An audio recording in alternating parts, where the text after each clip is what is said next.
एक समय ऐसा भी था जब दुनिया में पेट्रोल डीजल जैसा कोई भी फॉसिल फ्यूल नहीं था। उस समय बल्ब भी नहीं था। तब ऐसे में अंधेरे में डूबी इस दुनिया में रोशनी कैसे की जाती थी? क्या तब पूरी दुनिया रात के समय पूरी तरह से अंधेरे में ही डूबी रहती थी? यदि ऐसा नहीं है तो फिर उस समय रोशनी करने के लिए किस तरह की चीजों का उपयोग किया जाता था?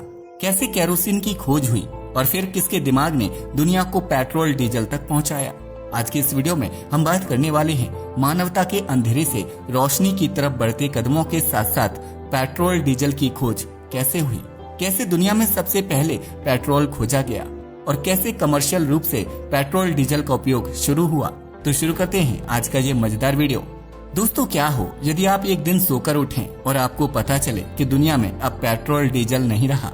जहाँ तक मुझे यकीन है, जब ये खबर आप सुनेंगे तो आपको इस बात पर विश्वास नहीं होगा कि ऐसा भी हो सकता है। आपको विश्वास नहीं होगा कि पिछले महीने 1 करोड़ रुपए की खरीदी गाड़ी की अब कोई कीमत नहीं रह गई है, क्योंकि उसे चलाने के लिए पेट्रोल अब नहीं है।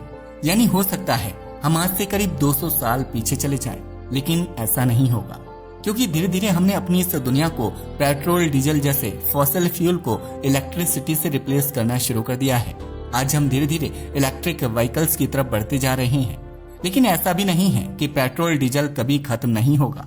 जिस स्पीड से हम पेट्रोल डीजल को यूज कर रहे हैं, उस हिसाब से कुछ वैज्ञानिकों का मानना है कि साल 2040 तक दुनिया का अधिकतर पेट्रोल डीजल खत्म हो चुका होगा। बिना पेट्रोल डीजल के हमारी दुनिया में एक बार तो बहुत बड़ी मुसीबत खड़ी हो जाएगी, क्योंकि आज जो कुछ भी आधुनिक रूप से हम देखते हैं वह सब कुछ पेट्रोल डीजल जैसे फॉसिल फ्यूल की खोज के बाद ही बदला है। ऐसे में हम इस बात को बड़ी ही आसानी से समझ सकते हैं कि पेट्रोल डीजल हमारे लिए कितना जरूरी है। दोस्तों, आज हम 170 साल पीछे चलकर हमारी उस समय की दुनिया का एक जायजा लेते हैं, जब पेट्रोल डीजल की खोज भी नहीं हुई थी। उस समय इलेक्ट्रिक बल्ब, एसी, पंखे कुछ भी नहीं थे। माना जाता है कि आधुनिक युग के शुरू होने के हजारों साल पहले से मानव तेल और गैस का उपयोग करता आ रहा है। माना जाता है कि 347 ईस्वी में पहली बार चीन में तेल के कुएं खोदे गए थे। भले ही पहली बार 347 ईस्वी में तेल के कुएं खोदे गए हों, लेकिन जब आधुनिक युग की शुरुआत हुई तो हमें कुछ नहीं मिला। हमें मिली तो अंधेरे में डूबी दुनिया। 15वीं से 16वीं शताब्दी तक में लोगों का ये हाल था कि वे रात में घर से बाहर नहीं निकलते थे, क्योंकि रात के अंधेरे को दूर भगाने के लिए उनके पास कोई साधन मौजूद नहीं था।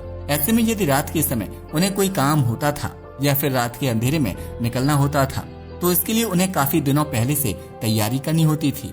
कई दिन पहले की जाने वाली ये व्यवस्था बड़ी ही अजीब व्यवस्था थी, जिसे सुनकर आज 2024 में आपको विश्वास ही नहीं होगा कि ऐसा भी जीवन होता था। उस समय अमेरिका और यूरोप के लोग रात के समय काम करने या फिर बाहर निकलने के लिए एक विशेष प्रकार की चिड़िया और मछली का शिकार करते थे। इस विशेष प्रकार की चिड़िया और मछली को कई दिनों पहले ही घर में लाकर रख लिया जाता था और उन्हें सुखाया जाता था।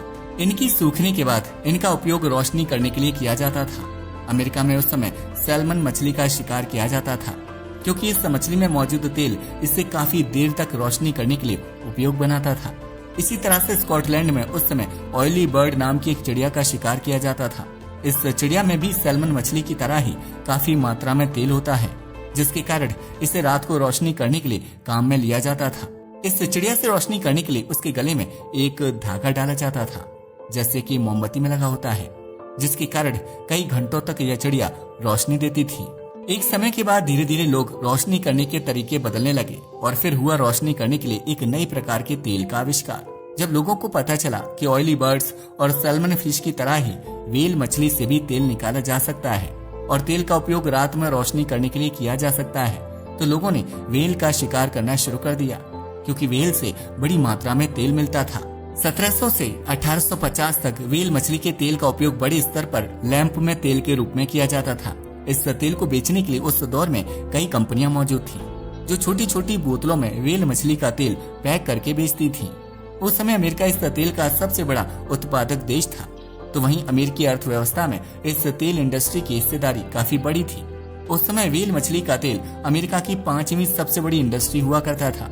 उस समय समुद्र में व्हेल मछली पकड़ने के लिए करीब 900 जहाज घुमा करते थे, जिनमें से करीब 700 जहाज अकेले अमेरिका के ही थे। इस तरह की क्रूरता के साथ कब तक हम अपनी दुनिया को रोशन कर सकते थे? तो तेल का दूसरा विकल्प ढूंढा जाने लगा। साल 1846 में कनाडा के एक भूवैज्ञानिक अब्राहम पाइनियो गैसनर ने एक नया तरीका और तेल का नया प्रकार ढूंढ निकाला जिसे बनाना काफी आसान था। तो वहीं यह व्हेल मछली के तेल की आधी कीमत में ही मिल जाता था। अब्राहम पाइनियो गैसनर ने लैंप जलाने के लिए कोयला, कोलतार और ऑयल शेल को रिफाइन करके कैरोसिन निकालने की टेक्नोलॉजी इजाद कर ली थी। इस फ्यूल के मार्केट में आते ही व्हेल मछली के तेल का बाजार औंधे मुंह गिर गया। अब्राहम पाइनियो गैसनर ने इसे एक अच्छे बिजनेस के रूप में देखा और उन्होंने साल 1850 में कैरोसिन गैस लाइट नाम की एक कंपनी खोली और सड़कों के किनारे कैरोसिन से जलने वाली लैंप लगाने का कॉन्ट्रैक्ट लेना शुरू कर दिया। यह तेल आम लोगों की पहुंच में आ गया और धीरे धीरे गरीब और अमीरों के घरों में रोशनी होने लगी। यह वह दौर था जब धीरे धीरे लोग रात के समय भी घर से बाहर निकलने लगे थे। कैरोसिन की खोज के बाद भी इससे भी बेहतर फ्यूल की खोज जारी थी। साल 1858 में एक ऐसे फ्यूल की खोज हुई जिसने पूरी दुनिया की रंगत को हमेशा के लिए बदल दिया। यानी हम कह सकते हैं कि साल 1858 वह साल था जब दुनिया को बदलने की शुरुआत हुई थी। साल 1858 में अमेरिका के डार्टमाउथ कॉलेज के एक प्रोफेसर जॉर्ज बिसेल को कहीं से पता चला कि पेंसिल्वेनिया के कुछ दूर दराज के गांव में लोगों को कुछ चिपचिपा सा पदार्थ मिला है। बिसेल तुरंत वहां पहुंचे और वहां उस पदार्थ का सैंपल लेकर वापस अपने कॉलेज लौट आए। यहाँ आकर उन्होंने उस पर रिसर्च करना शुरू किया और आखिरकार कई दिनों की मेहनत के बाद उसे रिफाइन करने में सफलता प्राप्त कर ली थी। रिफाइन किए गए पदार्थ में लैंप जलाने की अद्भुत क्षमता मौजूद थी।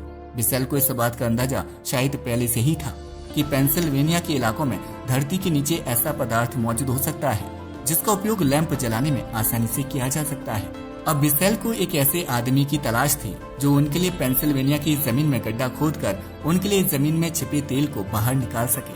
काफी तलाश करने के बाद उन्हें एडविन ड्रैक नाम का एक बंदा मिला जो इस काम के लिए तैयार हो गया। एडविन ड्रैक एक कंडक्टर था जो इससे पहले होटल में क्लर्क की नौकरी भी कर चुका था, लेकिन टेक्निकली तौर पर उसे कोई नॉलेज नहीं थी, लेकिन फिर भी वह इस काम के लिए तैयार था। एडविन ड्रैक ने पेंसिल्वेनिया के ही एक व्यक्ति विलियम स्मिथ को $2.5 प्रतिदिन के हिसाब से हायर किया। विलियम स्मिथ को जमीन में ड्रिलिंग करने का अच्छा अनुभव था। पेंसिल्वेनिया के कई इलाकों में कई महीनों की मेहनत के बाद भी कुछ नहीं मिला। जगह जगह घूमते घूमते ये लोग टाइटस विले नाम की एक जगह पर पहुंचे। विलियम स्मिथ ने यहाँ अपने बेटे के साथ मिलकर मेटल पाइप लगाकर ड्रिलिंग करना शुरू कर दिया। यहाँ ड्रिलिंग के टाइम जमीन से कुछ तेल की बूंदें निकली जिससे थोड़ी सी उम्मीद जगी, लेकिन उसके बाद 39 फीट की ड्रिलिंग तक कुछ नहीं मिला। 39 फीट के बाद जमीन में एक बड़ा पत्थर आ गया जिसके कारण ड्रिलिंग का काम रुक गया। उस समय लोग एडविन ड्रैक और विलियम स्मिथ का मजाक उड़ाते थे कि जमीन के नीचे पानी मिल सकता है, तेल नहीं। कुछ लोगों ने तो ड्रैक को पागल तक कह दिया था। विलियम स्मिथ ड्रिलिंग रुकने के बाद स्टीम इंजन लेकर आए और उसके बाद ड्रिलिंग शुरू हुई। काफी कोशिशों के बाद आखिरकार पत्थर टूट ही गया। लगातार 60 फीट की ड्रिलिंग के बाद भी कुछ नहीं मिला तो एडविन ड्रैक की उम्मीद टूट गई और उन्होंने विलियम स्मिथ से कहा कि मुझे नहीं लगता कि यहाँ कुछ मिलेगा, तुम चाहो तो ड्रिलिंग रोक सकते हो, मैं तो जा रहा हूँ। एडविन ड्रैक प्रोफेसर बिसेल से ड्रिलिंग रोकने की सहमति लेने के लिए चले गए, लेकिन विलियम स्मिथ और उनका बेटा ड्रिलिंग करता रहा, लेकिन पूरी तरह से निराश होने के कारण ड्रिलिंग की स्पीड कम हो गई थी। 69 फीट की ड्रिलिंग तक कुछ नहीं मिला। 28 अगस्त 1859 रविवार के दिन विलियम स्मिथ एक पेड़ के नीचे आराम कर रहे थे और उनका बेटा ड्रिलिंग कर रहा था। उसी समय उन्होंने एक पाइप जमीन में डाला और उसमें फंसी मिट्टी को बाहर निकालने के लिए जैसे ही पाइप को बाहर निकाला तो उन्होंने देखा कि पाइप के निचले हिस्से में बदबूदार और चिकना काला लिक्विड लगा हुआ है। इसे देखकर विलियम के बेटे ने अपने पिता को जगाया और कहा कि उन्हें तेल मिल गया है, लेकिन विलियम को विश्वास नहीं हुआ तो बेटे ने हाथ में लगा तेल दिखाया। उसे देखते ही विलियम तुरंत पहचान गए कि ये तो वही चीज है जिसका सैंपल प्रोफेसर बिसेल ने उन्हें एक शीशी में भरकर दिया था। सोमवार को एडविन ड्रैक साइट पर आए थे ये कहने कि ड्रिलिंग बंद करके घर जाने का वक्त हो गया है, लेकिन जब उन्होंने दूर से देखा तो साइट पर लोगों की भीड़ जमा थी। उन्हें लगा शायद झगड़ा हो गया है, लेकिन जब उन्होंने पास जाकर देखा तो उन्हें वहाँ पर ड्रम और बर्तनों में भरा क्रूड ऑयल दिखाई दिया। विलियम और उनका बेटा लोगों से इस तेल को बचाने की कोशिश कर रहे थे। जिस जगह पर क्रूड ऑयल मिला था वह जगह टाइटस विले नाम की जगह से करीब 11 किलोमीटर दूर थी।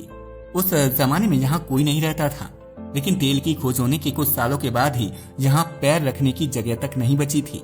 एडविन ड्रैक के तेल के कुएं के 4 से 6 किलोमीटर के दायरे में लोगों ने जमीन खरीदकर घर बना लिए थे।